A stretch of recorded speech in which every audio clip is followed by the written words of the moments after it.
I'll walk you guys through what it's like to be a home builder when you're trying to finish a house.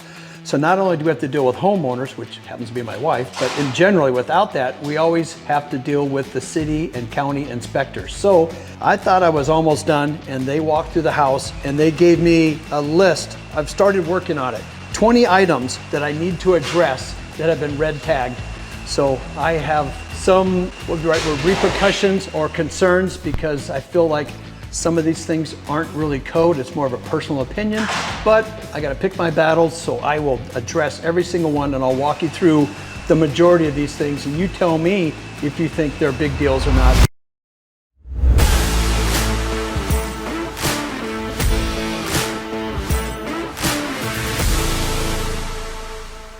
All right, so they want railings on my deck, but also on the front porch.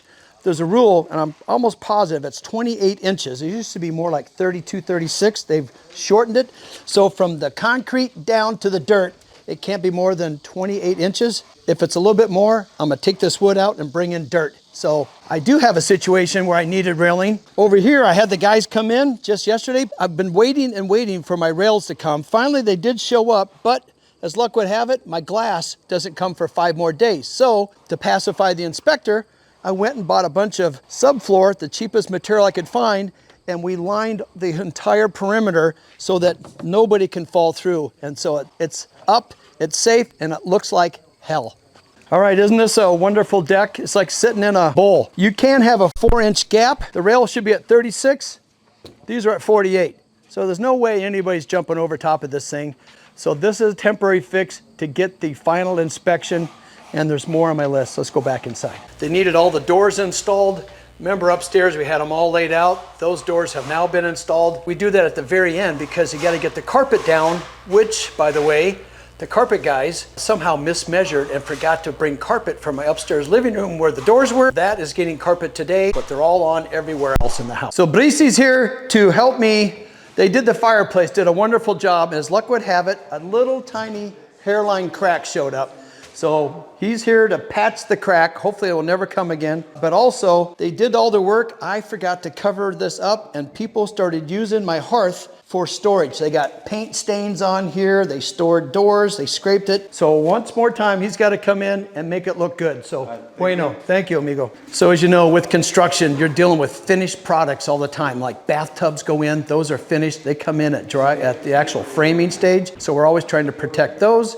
But this fireplace, we waited to the very end and still it got damaged during construction. So it's difficult keeping the job site where everybody wants to put their stuff, ladders, they lean against it. If they find a wall to lean something against or stand on, for some reason they chose my fireplace. So luckily these guys were nice enough to come back. I'm sure I can pay for it to get this shined up, and tomorrow we should be moving in as long as I get my red tags all finalized. So let's continue on our journey with our list of to-dos. Okay, another thing on the list, which makes a lot of sense, my floor vents are missing. There are those metal ones you put in, they don't look that great. So we're getting custom ones made that looks like this floor, and I'm waiting for those to come in. If they don't, I will come back and drop in the temporary ones to get my inspection passed. Then once the custom ones get built, we'll come back and put those in place. So there's a lot of doing and undoing just to get past code. I'll show you another one we have to undo is handrails. This is quite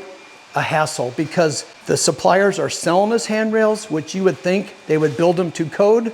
All of a sudden now, the inspectors don't like the handrails because the circumference of them is greater than 6.5 inches, and they have to have a little grip underneath them if it's bigger than that. So I didn't have the finger grip, so I came up with this solution. So my beautiful handrail, we had to tear it off, put this ugly little thing on. It's basically like a closet pole, but it's flat on the bottom. I guess people's hands are getting smaller, and they must be, so you can grab this. They have to return to the wall because they don't want you walking up the steps and catching your pocket or your shirt on it and make you trip and fall. So this is a temporary rail.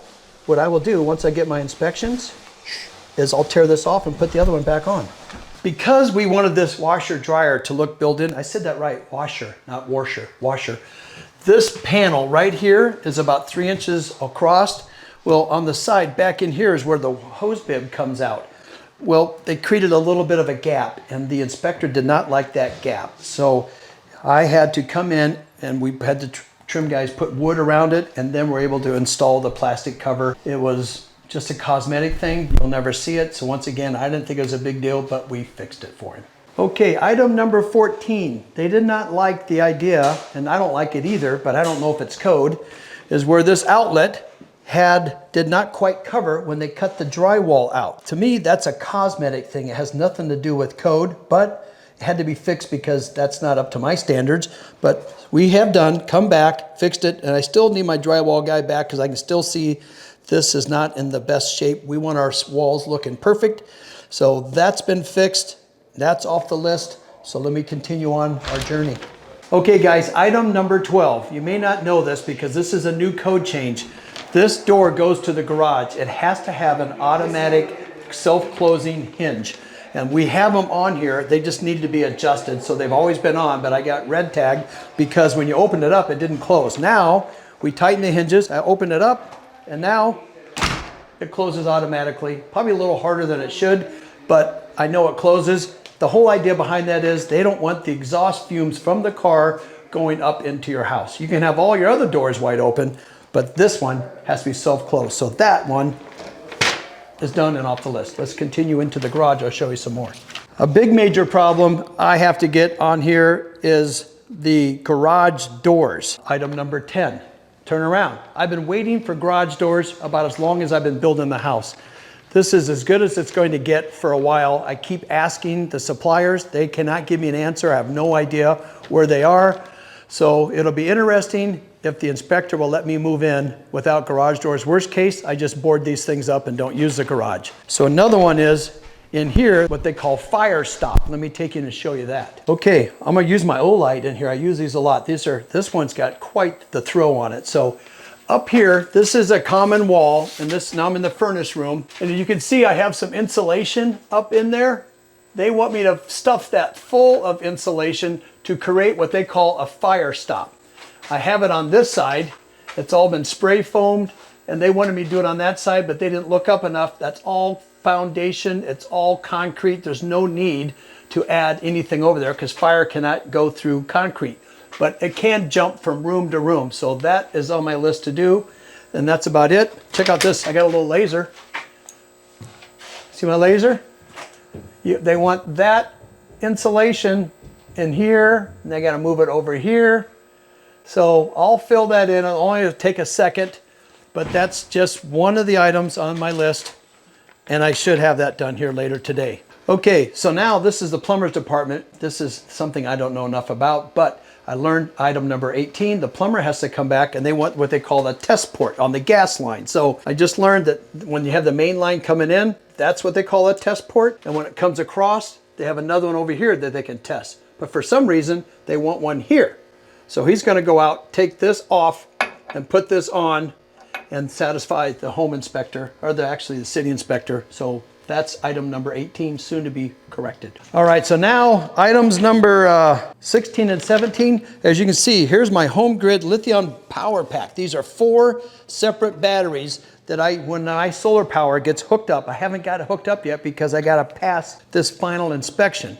So once it's all hooked up, then I'll be able to be on solar. But to do that, the inspector wants us, keep along here with me with this one, number 16. The solar guy needs to have emergency disconnect at solar ray. So help me on that one. I have no idea what that is, but hopefully the solar guy does. Number 2, the next one, number 17, we need a strain relief connectors on the battery cables entering the control box. All right, so hopefully that gets done here today or tomorrow as well, because that's when our final inspection's going. But isn't this pretty? A lot of power, a lot of electrical. I just can't wait to turn this thing on so my utility bills go backwards, and I hope I can make money on power. Okay guys, hope you're keeping up with me. This is item number 7. It says for the HVAC guys, I need a grounding jumper on both supply and return on both furnaces. I have 2 furnaces. This is one downstairs. So somewhere, I believe this is what he had to do. That's the grounding jumper, because for some reason there's metal here, metal here. This is a flexor. There's a term for it, but what it does in your home,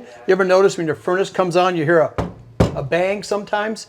That's happening downstairs. With this rubber gasket, it stops that from happening. So there's the jumper that had to be put on, so I can mark that off the list. Okay, so I'm working on my punch list. Item number 2, and here's the situation. One guy can mess up and cause a big caboodle. Can be all combobulated, something like that. Anyway, we had Efron pour the driveway. It was too hot, too dry, and is no good. It's got to be tore out. I'm not able to finish my front steps. That's on the list, item number 2. So because it's more than 3 risers, it's 3 risers, 1, 2, 3. I have to have a handrail right here, but I hope these pass. That's just a temporary thing. They got to be understanding and patient. Let's see if I pass that one. So I'm just about done with the list. Let's go inside and see if there's a few more. Is that just only one coat and we're all done after this? You know? Okay. So you went oversized to make sure you got it all covered, and then now, is there a paint we put on it, or do you put a stucco color? A stucco color. Okay, so it all blends in, so it's all one. It'll match the rest of this thing. So my wife will be happy that that's fixed. Here's item number 8. I think this is crazy. So what we're talking about here is attic access. And typically the only reason we need attic access in the past is to be able to get insulation up there, blow the insulation, and then you're done. Because there's really no other reason to get up in the attic after that. But they're now telling me that my attic access that I put them in the closets, that I had 22 by 22 inches, wasn't big enough. It needs to be 22 by 30 because I asked the question why. Well, when the firefighters show up and they have their backpacks on, they need to be getting up in there. I don't know about you guys, I've never seen a firefighter go up into an attic. I always see them cutting holes in the roof from the outside, terrorizing people's homes. Anyway, I did it. They had to come in here. We had to cut the hole bigger, and now we are 22 by 30. Had to make a mess. I thought I could move in my clothes a little bit early, but I had to move them all out. Then once again, every time I plan ahead, I get kicked in the butt. So that one is off the list. So remember downstairs in the kitchen where we had to go around the sink? Let me show you in here. This is basically a piece of furniture that we slide against the wall, and we've already sealed all the penetrations. But because we cut a hole in the back of the cabinet, they want me to put caulk around that little hole, which I did. But again, I'd like to hear from you guys. I think that's overkill. And where are bugs gonna get in? They have to be in the house to climb in the cabinet, to go up the back wall to get out. So anyway, it's fixed. Here it is. So this was the room that we had all the doors stored in, and they're being painted, and we're trying to find a way to keep them out of the way. But because we're getting carpet in here and we can't hang the doors till after the carpet's in, we got it worked out. The doors got moved to a whole nother room, and now the floors, everything's been carpeted. As you can see, the doors are hung.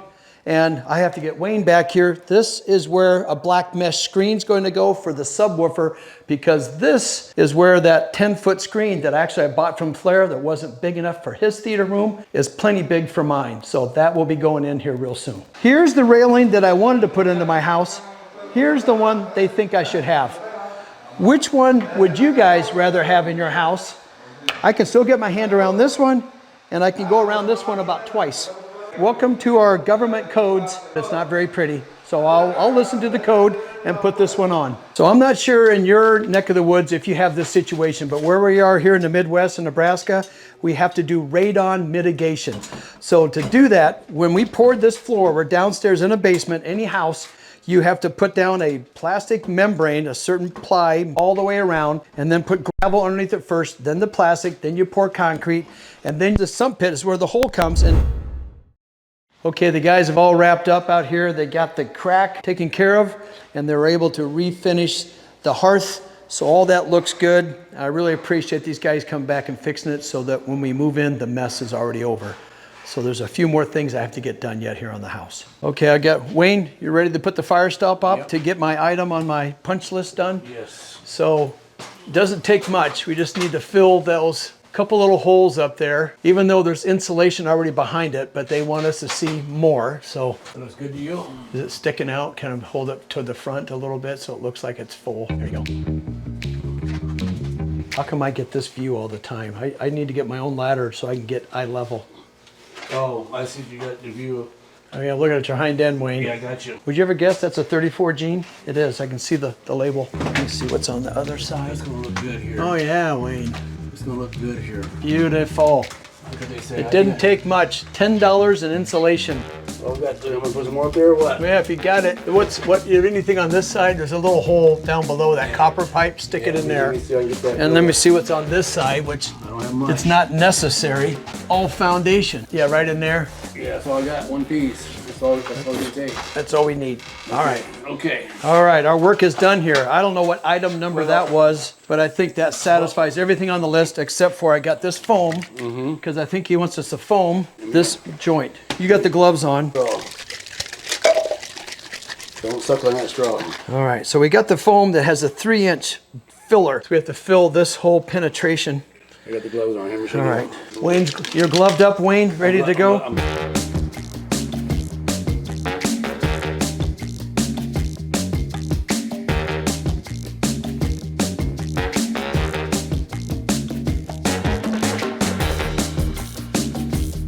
Foam in the penetrations and also around some of the door jambs.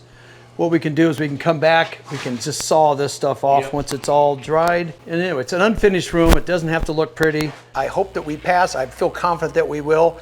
And then I'll be able to take you guys through what this house is going to look like once I get moved in. So that's the punch list that the inspector has. I have my own punch list, such as we're waiting for the hardware that just came in. We special ordered it. So that will be installed, which means I cannot put the door panels on the refrigerator till the hardware comes. We also have panels for the dishwasher and the ice maker. There are a few more things. It always looks messy. The cleaning people actually come tomorrow and I get my final inspection. I hope tomorrow that I pass everything that I just went over with you guys. I'll keep you posted. And then I'll give you a full tour once we get moved in and show you how it all looks once we are furnished, artwork up, all unpacked, and living here full time. So thanks for watching. I'll see you guys on the next job site.